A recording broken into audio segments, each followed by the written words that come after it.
ഈ എഴുത്തിലെ വിമർശകരെ എങ്ങനെയാ ചേട്ടൻ നേരിടുന്നത്? ഇപ്പൊ ഒരുപാട് എഴുതുമ്പോൾ ഉണ്ടാവാറുണ്ട്. ഞാൻ പക്ഷേ സത്യം പറഞ്ഞാൽ ഇപ്പോൾ ഈ എൻ്റെ ഒരു ശൈലി എന്ന് പറഞ്ഞാൽ പലർക്കും ഇഷ്ടമാവണമെന്നില്ലത്.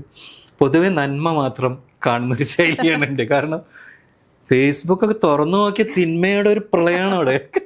വെറുതെ നടന്നപ്പോൾ നമ്മളിപ്പോൾ യേശുദാസിനെ പറ്റി എഴുതിയെന്ന് വിചാരിക്കുക, ഉടനെ അടിയിലൊരുത്തൻ യേശുദാസ് എത്ര വലിയ സിംഗർ, ജയന്തനല്ലേ സിംഗർ, ഇപ്പോൾ ജയേട്ടനെ പറ്റിയാണ് എഴുതി വിചാരിക്കുക.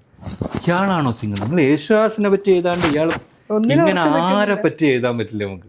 എസ് ജാനകിയെ പറ്റി എഴുതിയ FP സിയുടെ ആൾക്കാർ വന്ന് തല്ലും, റഫീ സാഹിബിനെ പറ്റി എഴുതിയ കിഷോർ കുമാറിൻ്റെ ആൾക്കാർ, അങ്ങനെ ഇവർക്കൊന്നും ഒരു ഹൃദയവിശാലത വേണ്ടേ? നമുക്ക് ഒരു മനുഷ്യൻ്റെ പാട്ട് നമുക്ക് ഇഷ്ടപ്പെടുന്നുണ്ടെങ്കിൽ നമ്മുടെ കാതുകൾ, നമ്മുടെ മനസ്സ് അതുമായിട്ട് ഒരു എന്താ പറയുക, അതൊരു താതാത്മ്യം പ്രാപിക്കലാണ്.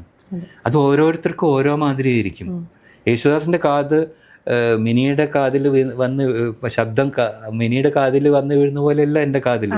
രണ്ട് തരത്തിൽ പ്രോഗ്രാം ചെയ്യപ്പെട്ട ചെവികളാണ് നമ്മുടെ.